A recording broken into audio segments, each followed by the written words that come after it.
زندگی اللہ کی طرف سے طے کر کے لے کے آیا ہے، اور اس کو ہر آدمی مانتا بھی ہے، اور اس کا یقین سب کو ہے۔ اور اندازے لگانے والے طرح طرح کے اندازے لگانے میں تو کبھی کامیاب ہو جاتے ہیں، کبھی ناکام بھی ہو جاتے ہیں، لیکن زندگی کس کی کتنی ہوگی اس کے اندازہ لگانے میں آج تک کوئی کامیاب نہیں ہوا۔ کوئی بتا نہیں سکتا کب کون آدمی کس وقت مرے گا، کہاں مرے گا، کیسے مرے گا، اللہ کے علم میں۔ ایسے ہی اللہ نے ہمارے آنے سے پہلے سب کچھ طے کر دیا۔ جب ماں کے پیٹ میں روح لے کے آتا ہے فرشتہ، تو ساتھ لکھا جاتا ہے کہ اس کا رزق جو ہے اللہ نے جو طے کیا ہوا ہے تقدیر میں، وہ بھی اس کے ساتھ بھیجو، اس کا انتظام زمین میں شروع کر دو، اور اس کی عمر یہ اس کی طے کریں جو اس کی تقدیر میں لکھی جا چکی اللہ کے ہاں، وہ اس کو ملے گی۔ فرشتہ اعلان لے کے آتا ہے، نیک ہوگا بدبخت ہوگا، کون سے کام میں یہ چلے گا، جو اللہ نے اس کے اپنے اندازے سے طے کیا ہوا ہے وہ فیصلہ ہو جاتا ہے کہ بھئی یہ بندہ یہ کرے گا۔ اللہ کے کرنے سے یا اللہ نے کسی کو مجبور کر دیا ہو ایسا نہیں ہے، بلکہ ایک آدمی جس سپیڈ سے چل رہا ہو تو آدمی کہہ دیتا ہے کہ یہ 10 منٹ میں فلاں جگہ پہنچ جائے گا، تو وہ پہنچ جاتا ہے۔ اس کے کہنے سے نہیں پہنچا، اس کے جو اندر چیزیں ہیں اور جو اس کی رفتار ہے اس کے حساب سے آدمی فیصلہ کر دیتا ہے کہ پہنچ جائے گا۔ تو اللہ نے بھی ایسے ہی طے کر دیا، اور ہدایت یہ اللہ کے ہاتھ میں ہے۔ حضور صلی اللہ علیہ وسلم اپنے چچا ابو طالب کے لیے بہت پریشان ہوئے جب انتقال ہوا، اور آپ کو امید تھی کہ یہ مسلمان ہو جائیں گے۔ وہ اس لیے تھی کہ حضرت ابو طالب نے اسلام کے لیے اور حضور صلی اللہ علیہ وسلم کے لیے بہت زیادہ خدمات دی تھی۔ آپ کی ساری زندگی سنبھالا، سپورٹ کی، اور جب تک آپ حیات تھے تو کسی آدمی کو کھلے عام حضور کو کچھ کہنے کی جرت نہیں تھی کہ ابو طالب کے رعب کی وجہ سے۔ تو انہوں نے کہا تھا حضور کو کہ آپ بھتیجے کھل کے اپنے دین کی محنت کریں، جو کوئی ہوگا میں دیکھ لوں گا۔ تو عام صحابہ جب ابھی نئے نئے مسلمان ہو رہے تھے، سب کو مشکلات پیش آ رہی تھی اور ناگواریاں پیش آتی تھی، ماریں پڑ رہی تھی۔ تو حضور السلام کو یہ کوئی دوسرا باہر کا آدمی آ کے کوئی ایسا کچھ کہہ نہیں سکتا تھا ابو طالب کی وجہ سے۔ اور جب حضور علیہ السلام پر حالات آئے، سب لوگوں نے چھوڑ دیا، مکے والوں نے، تو ابو طالب اپنے پورے خاندان کے ساتھ، حضور کے ساتھ لوگوں نے قطع تعلقی کی کہ بھئی ہم آپ سے نہ لین دین کریں گے، نہ چیزیں دیں گے، نہ لیں گے۔ تو کچھ عرصے کے لیے لوگوں نے یہ کیا۔ ابو طالب بھی حضور کے ساتھ رہے کہ بھئی اگر ان کے ساتھ نہیں کرنا تو میرے ساتھ بھی نہ کرو، ٹھیک ہے۔ تو اس طرح کے بہت زیادہ محبت کرنے والے ہیں۔ اور حضور صلی اللہ علیہ وسلم کو پورا ایمان اور یقین اپنے دل میں یہ تھا، چاہت تھی، امید تھی کہ یہ مسلمان ہو جائے۔ ان کے لیے دعائیں کرتے تھے، ان کے لیے مانگتے تھے، اور ان پر اسلام کو آخری وقت میں بھی پیش کیا کہ مسلمان ہو جائیں۔ لیکن اللہ نے طے نہیں کیا، وہ بغیر اسلام کے اظہار کے چلے گئے دنیا سے۔ حضور کو اس بات کا بڑا غم تھا، بڑا صدمہ تھا۔ ابو بکر صدیق رضی اللہ تعالیٰ عنہ، ان کے والد ابو قحافہ بعد میں مسلمان ہوئے۔ جب حضور کو اتنا غم زدہ دیکھا کہ حضور اتنے ٹوٹ گئے ہیں ابو طالب کے انتقال پر، اور وہ مسلمان نہیں ہوئے اس غم پر، تو حضور سے کہا یا رسول اللہ، اگر آپ کا چاچا ابو طالب مسلمان ہو جاتا نا مجھے بہت خوشی ہوتی، اس لیے کہ آپ اتنا غم زدہ نہ ہوتے۔ اور بعد آتا ہے کہ یہ کہا کہ ابو قحافہ میرے والد کی جگہ ابو طالب مسلمان ہوا ہوتا تو مجھے اپنے باپ کے اسلام سے زیادہ ان کے اسلام کی خوشی ہوتی، کیونکہ حضور کو یہ صدمہ نہ پہنچتا۔ ابو قحافہ تو مسلمان ہے، ابو طالب بھی ہو جاتا تو مجھے زیادہ خوشی ملتی۔ تو ایسے تعلق والے تھے۔ پھر جب یہ کیفیت میں تھے تو اللہ نے آیتیں اتار دی کہ یہ ہدایت کے فیصلے صرف میں کروں گا۔ اللہ یجتبی الیہ من یشاء ویہدی الیہ من ینیب، اللہ جس کو چاہے گا دے گا۔ آپ غم زدہ نہ ہوں، آپ رنجیدہ نہ ہوں، آپ کے اخلاق اعلیٰ درجے کے، اعلیٰ درجے کے، سب سے بڑھ کر اخلاق حضور صلی اللہ علیہ وسلم کے، کبھی کسی کے ایسے نہیں۔ وَإِنَّكَ لَعَلَىٰ خُلُقٍ عَظِيمٍ، ساری دنیا کے اخلاق اکٹھے کریں، ان سب سے بلند حضور کو اللہ نے کیا۔ وَإِنَّكَ لَعَلَىٰ خُلُقٍ عَظِيمٍ، سب سے بلند۔ پھر بھی اللہ قرآن میں کہہ رہے ہیں وَاخْفِضْ جَنَاحَكَ لِلْمُؤْمِنِينَ، وَاخْفِضْ جَنَاحَكَ لِلْمُؤْمِنِينَ، کہ حبیب آپ اپنے مسلمانوں کے لیے اور عاجز بن جائیں، سب سے اعلیٰ اخلاق والے، سب سے زیادہ ہمدرد، کبھی اپنی وجہ سے کبھی کسی سے غصے میں انتقام نہیں لیا، اپنی وجہ سے کبھی کسی کو نہ نہیں کیا۔ دنیاوی معاملات میں کوئی آدمی جتنی مرضی چیز حضور سے مانگ لیتا، کبھی نہ نہیں کیا، کیونکہ اہمیت دنیا کی زیادہ نہیں تھی۔ تو سب سے اللہ پھر قرآن میں یہ آیتیں اتار رہے ہیں وَاخْفِضْ جَنَاحَكَ لِلْمُؤْمِنِينَ، کہ حبیب آپ اور جھک جائیں۔ اور قرآن میں کہہ رہے ہیں وَشَاوِرْهُمْ فِي الْأَمْرِ، آپ کے جو صحابہ ہیں ان کے ساتھ مشورہ کیا کریں، کتنے زیادہ محبت کرنے والے ہیں۔ اور حضور کوئی حکم کہہ بھی دیں تو ساری دنیا آپ کے حکم کو مانتی ہے، کسی سے پوچھنے کی ضرورت نہیں۔ پھر بھی اللہ کہہ رہے ہیں بعض امور میں آپ بھی مشورہ کر لیا کریں۔ سخاوت پہ آتی ہو تو آپ نے سارا کچھ خرچ کیا، چادر تک اپنے پاس جو تھی، کھانے تک جو ضرورت کی چیزیں تھی لوگ لے کے چلے جاتے تھے، اور خود حضور بھوک سے رہ جاتے تھے۔ قرآن میں آیت اللہ نے اتاری ہے حضور آپ اتنا نہ خرچ کریں کہ اپنے پاس بھی نہ ہو آپ کے پاس، اتنا نہ کریں۔ اور جب حضور دین کے لیے اتنے پریشان ہوئے اور غم زدہ ہوئے امت کے لیے کہ کتنے لوگ بغیر اسلام کے جائیں گے، کتنے لوگ امت میں سے ایسے ہوں گے جو بغیر ایمان کے ہوں گے، کیا بنے گا ان کا، اس کے لیے غم زدہ ہوئے تو اللہ نے قرآن میں آیتیں اتار کے کہا حبیب آپ اپنے آپ کو پریشان نہ کریں، آپ کیا کر لیں گے، آپ اپنے آپ کا گلا گھونٹ لیں گے، تنگ پریشان ہو رہے ہیں، دل گھٹ رہا ہے، پریشان ہو رہے ہیں، اتنا پریشان نہ ہوا کریں، کہ یہ ہم فیصلے کریں گے۔ تو جب آدمی کی روح اترتی ہے تو یہ فرشتہ اعلان لے کے آتا ہے کہ اللہ ہدایت دیں گے۔ تو میرے عزیز دوستو، حضور صلی اللہ علیہ وسلم کے اعمال اور آپ صلی اللہ علیہ وسلم کی جو ذات ہے اس کو سمجھنے کی ضرورت ہے، کیونکہ ظاہری طور پہ امت کے اندر اللہ کی پہچان کروانے والا حضور صلی اللہ علیہ وسلم سے بڑھ کر کوئی بھی نہیں ہے۔ اس لیے کہ حضور صلی اللہ علیہ وسلم وہ ہستی ہیں تمام انبیاء میں جو اللہ کو براہ راست دیکھ کر تشریف لائے ہیں، براہ راست، اور دنیا میں آئے تھے، واپس اللہ نے بلا کے اپنی زیارت کرائی ہے۔ حضرت موسیٰ علیہ السلام نے کہا اللہ تھوڑا سا دیدار کرا دے، تو اللہ نے کچھ تجلیات کا اظہار کیا، فَلَمَّا تَجَلَّى رَبُّهُ إِلَى الْجَبَلِ، تو برداشت نہیں ہوئی، سکت نہیں رکھ سکی، عام ایمان والوں میں بھی سکت نہیں، تو حضرت موسیٰ علیہ السلام نے کہا جی بس ہو گئی، اور دل برداشتہ ہو کے آتا ہے کہ بے ہوشی کی کیفیت میں ہو گئے، نہیں دیکھ سکے۔ حضور صلی اللہ علیہ وسلم کو اللہ نے بالمشافہ اپنا زیارت کروائی، اور یہ اللہ کی جو نماز ہے، نماز کا حکم اللہ سے براہ راست لے کر آئیں کہ یہ آپ کے لیے خاص امت کے لیے تحفہ دے رہے ہیں کہ یہ ذریعہ آپ لوگوں کے لیے۔ تو جب تک اللہ کو سمجھنا ہے جس آدمی نے اللہ کی اطاعت کرنی ہے، وہ سب سے پہلے حضور صلی اللہ علیہ وسلم کو سمجھے گا۔ جو سمجھ جائے گا حضور صلی اللہ علیہ وسلم کو، آپ کی ذات میں ڈوب جائے گا، اللہ اس پر اپنا تعارف کھول دیں گے۔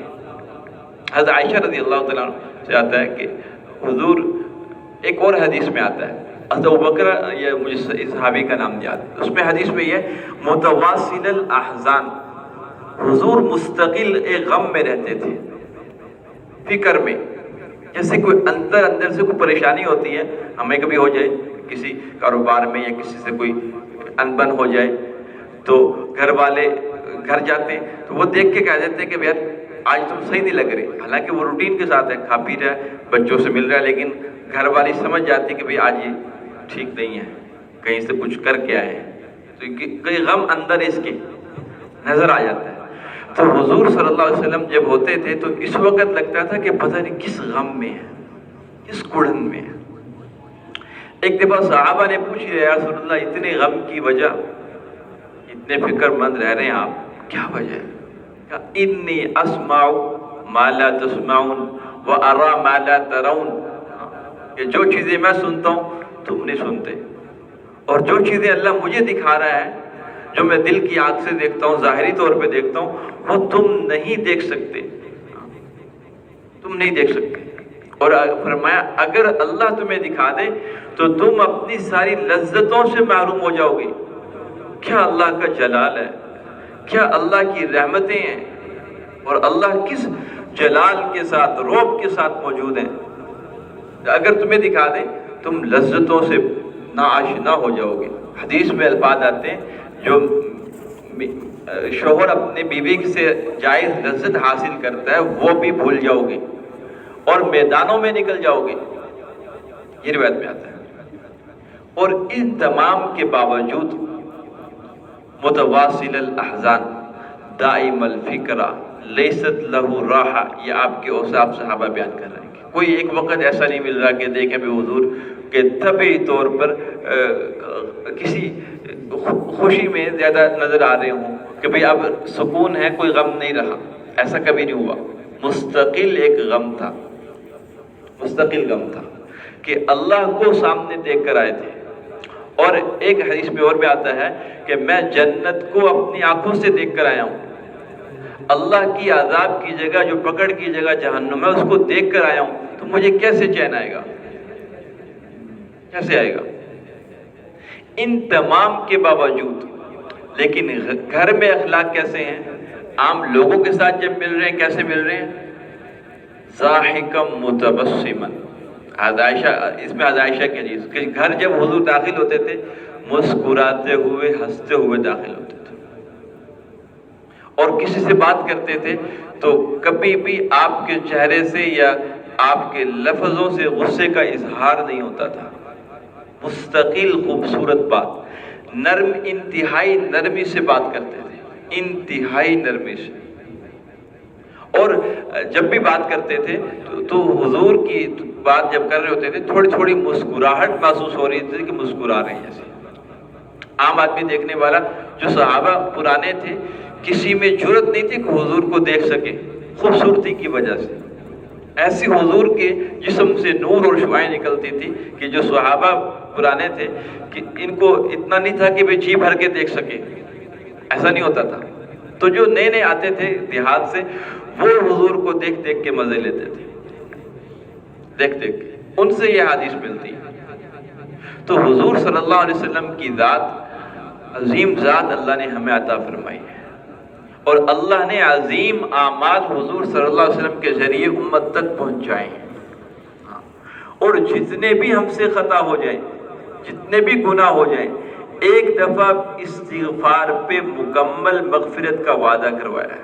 ایک دفعہ استغفار، پہلے کسی امت کو نہیں ہے، پہلے کسی امت کو نہیں ہے۔ گناہ ہو رہے ہیں، یہ سزا ہوگی، گھر کے باہر لکھا ملے گا اس رات اس بندے نے رات یہ گناہ کیا ہے، ایسے ہوتا تھا۔ اور ان کے نبی کو بتایا جاتا تھا کہ آپ کی قوم میں فلاں گناہ ہو رہا ہے، اس لیے ہم نے بارش روک دی، وہ جائے گا تو ہم بارش برسائیں گے۔ حضور صلی اللہ علیہ وسلم کی برکت سے اللہ نے کسی امتی کا گناہ کسی پر ظاہر نہیں کر رہے۔ اور اللہ قیامت میں جو آدمی دنیا میں استغفار کرے گا، دنیا میں اپنے گناہوں پر اپنے آپ کو بدلنے کے لیے اور نیت کر لے گا، عزم کر لے گا، استغفار کر لے گا، اللہ اس کے سارے گناہ معاف بھی کریں گے، قیامت میں کسی کو بتائیں گے نہیں، مٹا دیں گے۔ خود اس کے اعمال نامے میں اس کو ہی پتہ نہیں ہوگا یا کون سا گناہ ختم ہوا ہے۔ کتنی رحمت اور شفقت حضور کی وجہ سے مل رہی ہے۔ ان تمام کے باوجود حضور کی ذات سے سارے انبیاء معصوم۔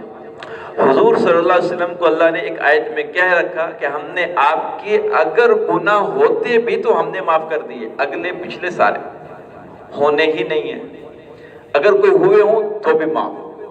اس کے باوجود بھی جب فتح مکہ ہوئی، یہ سورت ہوتی ہے سورت النصر، اور اللہ نے اسلام کو عروج عطا فرمایا اور اسلام کی ایک ہر جگہ پیغام پہنچنے لگے، علاقوں میں، ملکوں میں قاصد جا رہے ہیں، تو اللہ نے بہت سے لوگ مسلمان کر دیے اور مدینہ مسلمانوں کی بستی بن گیا اور ریاست قائم ہونے لگی۔ تو اللہ نے آیتیں اتاری کہ حبیب آپ دیکھ رہے ہیں اسلام کے فروج، آپ دیکھ رہے ہیں، یہ آپ کے اللہ کی مدد سے ہوا ہے۔ اذا جاء نصر اللہ والفتح، آپ کے اللہ کی مدد سے ہوا ہے۔ آپ جو دیکھ رہے ہیں اسلام کا عروج، مسلمان دیکھ رہے ہیں ماشاءاللہ، ایک سے ایک بڑھ کر صحابی پوری دنیا پہ بھاری ہے، ایسے صحابہ ہم دے رہے ہیں آپ کو، یہ لوگ فوج در فوج آپ دیکھ رہے ہیں۔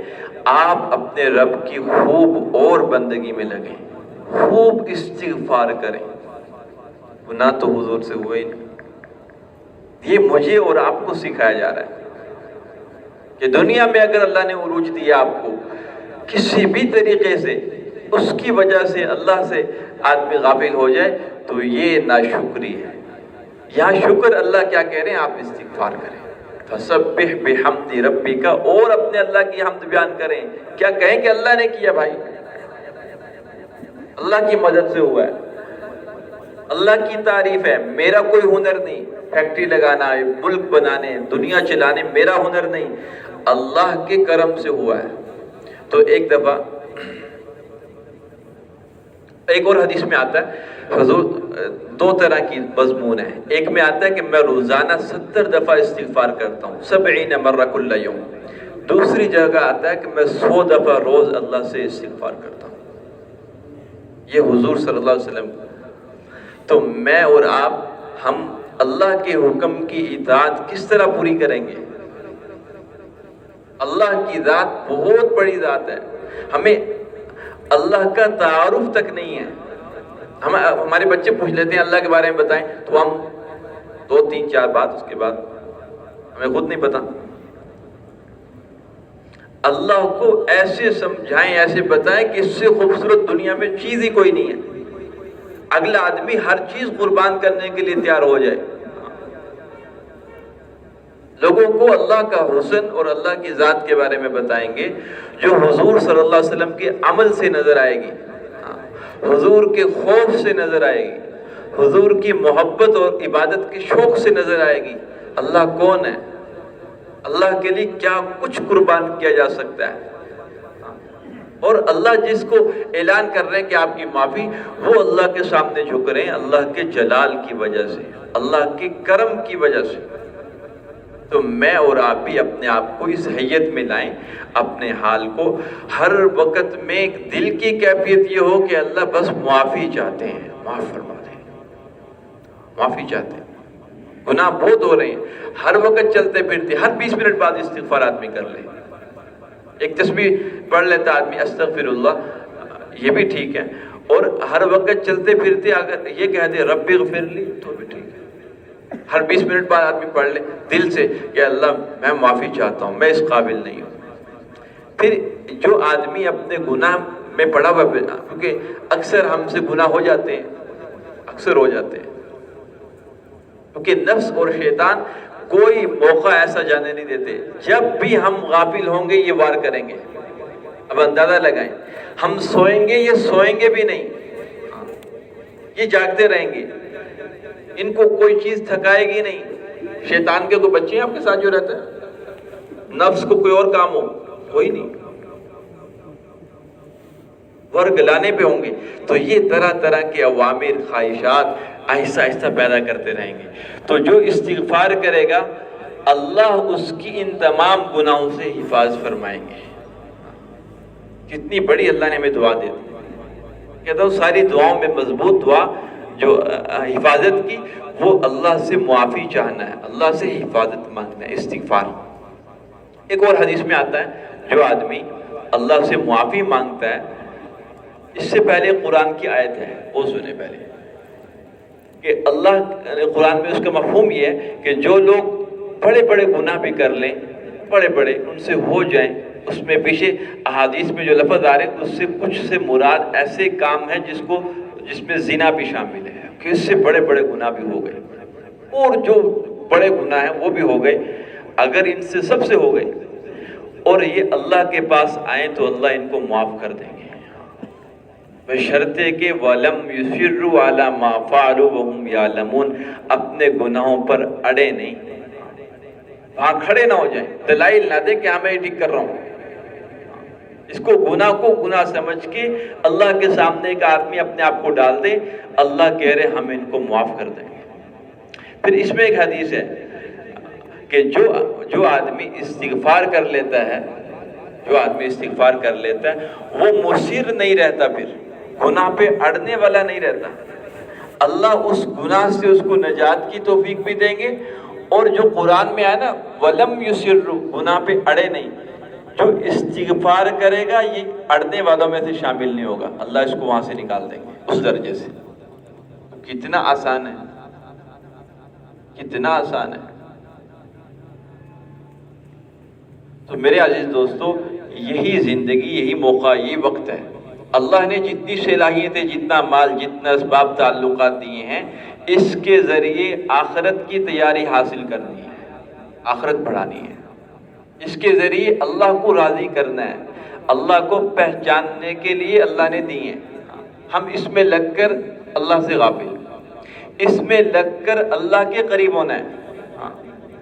لا تلہکم اموالکم ولا اولادکم عن ذکر اللہ، عن ذکر اللہ، یہ آیت ہے کہ ایمان والو خبردار، یہ تمہیں بچے دیے ہیں، تمہیں بیوی دے دی، اولاد دے دی، والدین دے دیے، یا تمہیں مال جائیداد فیکٹریوں کا مالک بنایا، تمہیں مزدوری پہ بوجھ پہ اللہ نے کھڑا کر دیا، جتنی بھی ذمہ داریاں قوم کی تمہارے سر ہیں، خبردار تمہیں اللہ کی یاد سے غافل نہ کر دے، دھیان سے رہیں۔ کیوں؟ ان چیزوں سے اللہ حاصل کرنا مقصود ہے۔ اگر یہ اللہ سے دور کر رہی ہے، چاہے وہ کوئی بھی نیک عمل جس کو ہم سمجھتے ہیں کہ یہ میں خیر کا کام کر رہا ہوں، وہ اللہ سے غافل کر رہا ہے، تو یہ بہتر کام نہیں ہے۔ وَمَن يَفْعَلْ ذَلِكَ فَأُولَٰئِكَ هُمُ الْخَاسِرُونَ، جو یہ کر رہے ہیں پھر وہ اپنے نقصان کو سامنے رکھیں کہ نقصان ہوگا، خسارہ جب خسارہ ہوگا۔ تو میرے عزیز دوستو، یہی ہمارے لیے اس وقت موقع ہے کہ ہمیں حضور صلی اللہ علیہ وسلم کی ذات، ان کے اعمال، ان کے دن رات، اس کو سیکھنا ہے، اس کو زندگی میں لانا ہے۔ اللہ اپنی محبت عطا فرمائیں گے، اس لیے کہ قرآن میں آیت ہے کہ اگر اللہ کو محبت کرنی ہے، اللہ کو پہچاننا ہے، تو حضور صلی اللہ علیہ وسلم سے محبت کرنی پڑے گی۔ اور حضور کی محبت کیا ہے؟ حضور کی اطاعت ہے، حضور کی اطاعت ہے۔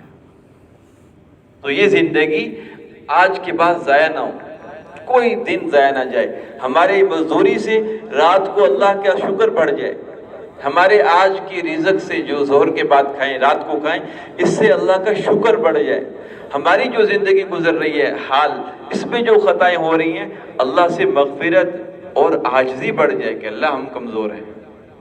تو اس کیفیت سے جو چلتا رہے گا، اللہ اس کی تمام فتنوں سے حفاظت فرمائے گا، رزق کے دروازے کھول دے گا، پورا ملک اس پر آ جائے، اللہ ملک کے حالات بدل دے گا، پورے شہر والے، فیکٹری والے، گھر والے اس پر آ جائیں، اللہ اس گھر کے حالات بدل دے گا۔ تھوڑے دن کر کے دیکھ لیں، تھوڑے دن کر کے دیکھ لیں کہ اللہ کتنی محبت کرتا ہے آدمی سے۔ ایک قدم آنے پر کتنے قدم ہے جی؟ 10 قدم۔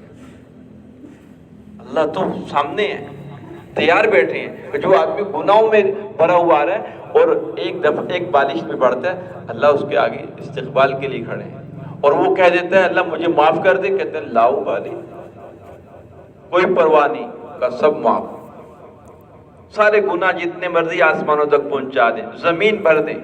ایک دفعہ کہہ رہے ہیں کہ اللہ میری خطائیں ہیں، میں مقر مصر نہیں ہوں، اپنے گناہوں کا خود گواہ ہوں کہ میں نے کیے ہیں، اللہ تم معاف کر دے۔